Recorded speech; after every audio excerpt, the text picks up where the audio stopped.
Summer na naman mga kaladyak. At naghahanap ka ba ng pupuntahan yung falls?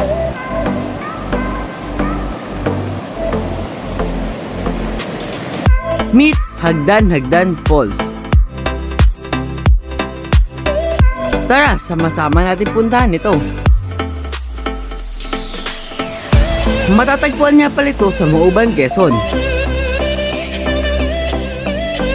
Wala akong mabibigay na landmark dahil walang katapat ito.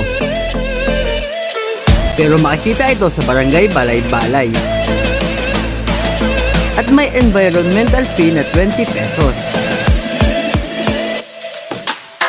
Pwedeng-pwede pasok ang mga motor. Yun nga lang, pag malaki ang motor mo kagaya tong ADV, ay baka mahirapan kayo sa pagpasok dahil may matarik na part dito.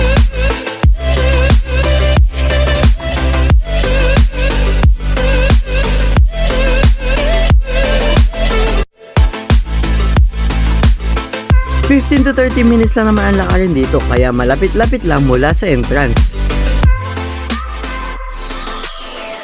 At may pathway din dito, kaya hindi kayo maliligaw. Magaganda rin ang makikita mong view sa daan, kaya sa paglalakad pa lang mag-e-enjoy ka na.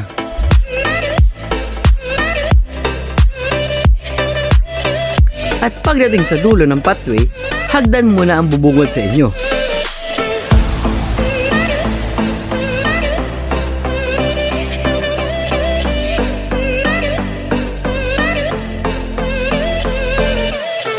Bago pa lang ang Hagdan Falls. Sobrang worth it ang pagod sa lakad, kaya game na?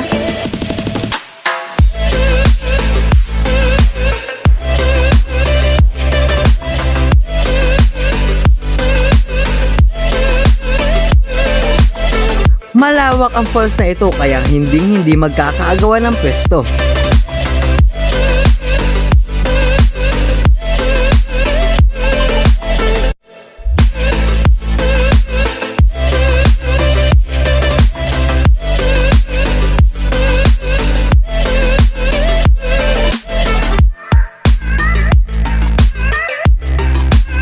O tara, subukan nyo na din.